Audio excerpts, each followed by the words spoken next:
Dr. Devra Davis is a PhD, a noted toxicologist, expert on cancer, and the author of a new book called Disconnect. Devra, welcome to TechCrunch TV. Well, thank you very much for having me. So Devra, before we begin, or perhaps I should call you Dr. Davis, before we begin an analysis of your book, tell our audience about your professional qualifications, because I think your message, which is quite controversial, needs to be understood in the context of your experience as a doctor and researcher. I worked at the National Academy of Sciences for 10 years as the founding director of the Board on Environmental Studies and Toxicology. And in that capacity, I oversaw the production of reports on passive smoke and asbestos, for example. And when I first heard that cell phones could be a problem, I thought people saying that were out of their minds. I owned 3 phones at the time. But then I began to look at the evidence, and I found that the governments of Britain and Israel had already taken steps to issue warnings, and I thought maybe they were a little eccentric. The more I looked in it, the more I found things like this big fat book that literally weighs well over a pound. I've noticed that there really is a lot of information. First of all, cell phone radiation is too weak to damage DNA like X-rays, I realized, as did most scientists. Therefore, I thought it was safe. But even though it's too weak to damage like X-rays, it does cause damage. There are effects from the pulsed nature of the signal having nothing to do with the power of the signal. And right out of the bat, I realized that cell phones are two-way microwave radios. And I thought, what on earth is going on? The real turning point for me came when I saw my 8-month-old grandson be able to do little things with the phone. And I thought, what a clever child. And then I began to look at what that microwave radiation coming from the phone could do over the long haul. Now I realized nobody's going to die from holding a cell phone up to their head for a while. It's the long-term effect. It's the cumulative integrated dose under the curve, so to speak, we have to be concerned about. And it's not the power of the phone. It's the pulsed nature of the signal. It may disturb resonance in all of our cells. So, Devra, you've written a book called Disconnect: The Truth About Cell Phone Radiation and what the industry is doing to hide it and how to protect your family. So, a couple of minutes on the truth about cell phone radiation. Well, for an audience that's probably 100% owning at least one, probably 2 or 3 cell phones. Well, as I say, I owned 3 phones myself when I started out on this. I still own 2, and I use it all the time. It's very simple. You just need to practice safe phone. Distance is your friend. For every millimeter away from the brain or body you hold a phone, it's 15% less radiation that's getting into you. All phones work with symmetrical antennas. So the antenna, whether on this iPhone here, is radiating in a symmetrical way, not directional. Half of the radiation from a phone, according to studies done by industry, will get into your brain or body. That is why phones are actually only tested in 2 positions, with a spacer of 6 to 4 millimeters against the ear and with a holster on the hip. Phones are actually never tested in the way most of us use them. They're never tested in the pocket of the shirt or the pants. If they were, they emit 4 to 7 times more radiation.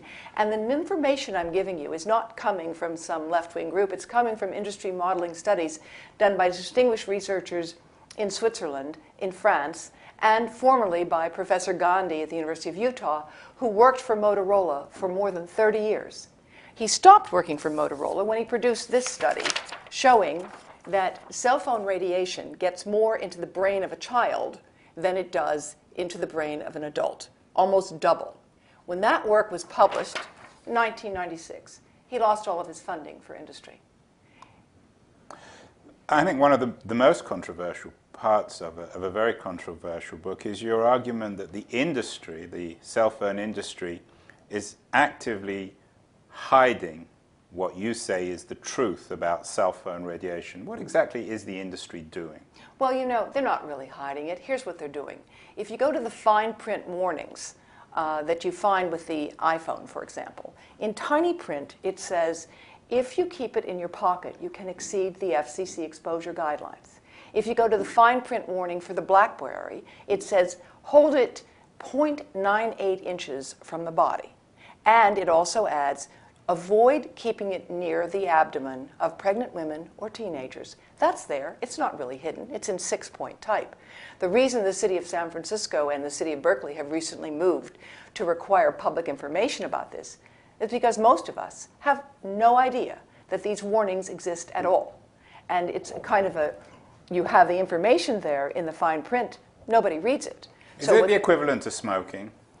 No, it's not, and I'll tell you why. Cell phones have changed the world in a lot of positive ways. They've radically improved our ability to respond to emergencies. They keep us connected, whether we want to be or not.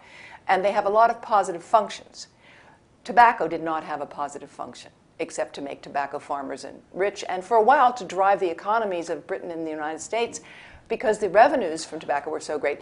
Cell phones have positive roles. So where there is a parallel, however, is in the effect of the industry to try to keep this information under wraps. Well, also my point was in terms of comparing it to the tobacco industry, is that there was a period in history where most people denied, either conveniently or otherwise, that smoking was bad for your health and gave you cancer. Will there be a point, do you think, in the future, in the next 10, 15, 20 years, where phones come with more active warnings on them in the way that cigarettes come? Hello, this is the 21st century, and we're there now. I'll tell you what's really going on. The United States of America is clueless about what's happening in tech-savvy countries like Finland and Israel, and frankly, France. The Israeli government has posted on their website warnings about safe use of cell phones. And this is not to be taken lightly because, as you know, Israel is a country that lives and dies by radar. And if Israel is issuing warnings about safe use of cell phones, I think it's a wake-up call for the rest of us. So you're saying that the Americans, like in so many other areas, are lagging behind here? Absolutely. Health Canada even has just updated their website. What do you mean even? For Canadians out there, the Canadians are usually pretty smart on these things. They are pretty smart, but they were lagging as well. But recently, much to their credit, the Canadians have done the right thing, and they have posted on their website simple information about the ways you can protect your family. And this is what you can find on our website. Distance is your friend. We want people to learn how to practice safe phone. Well, before we get to the details of how to protect your family, for people who really care about this and are outraged by the lack of government activity, what can they do? Well, I think it's happening now. That's what's happening in the city of Berkeley. It's happening in San Francisco. People are coming together. And by the way, I think this problem is far too big for the government. This is a problem where the private sector is already stepping up to the plate. Certainly Siemens has taken action by making phones that are lower powered and turn themselves off automatically. Steve Jobs apparently didn't want to have an off switch on an iPhone because it would be death. Ironically, isn't it? All you need is an off switch so that we can turn them on and off whenever we want to do so. That would be a great way of reducing your exposure. Should one, though, put pressure on the manufacturers of cell phones, the distributors, the ISPs? Where is the most sensitive area, do you think, where firms or distributors of phones or owners of the network are responsible? I believe in the marketplace in a very, very fundamental way, and I think we need girl cots here. I think if women understand that their children are at risk and they choose to buy safer phones, the industry is going to have to make safer phones. You're absolutely right. We need to start with the industry making safer phones. They already know how to do that, and they're already doing it. There's a catch, though.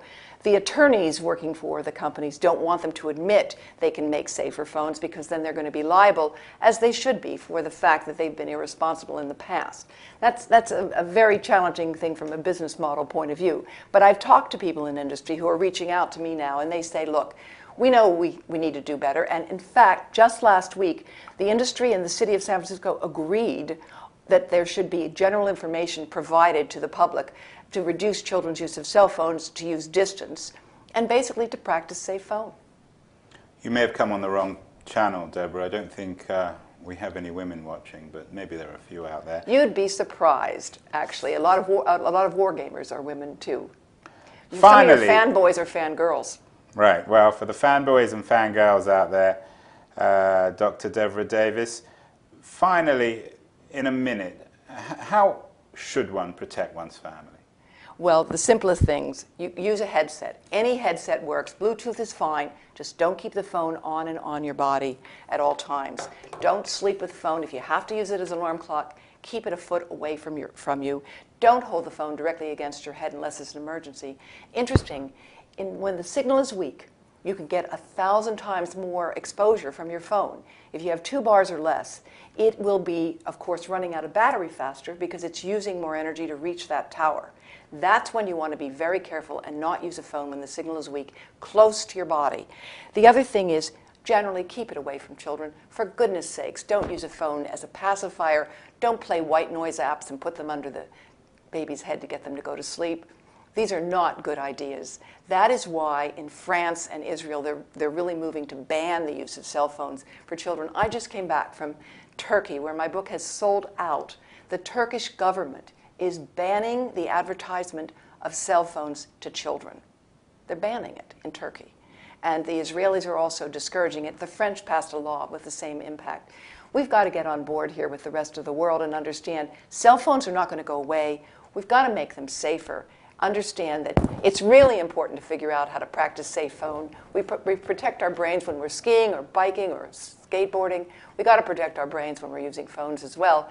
And when we do that, we're all going to be better off because whatever damage might have occurred to anybody from using cell phones in the past, our DNA repairs itself. That's the good part of it. So whatever you may have done in the past, it doesn't matter. All you have to do now is use a little common sense. Practice safe phone.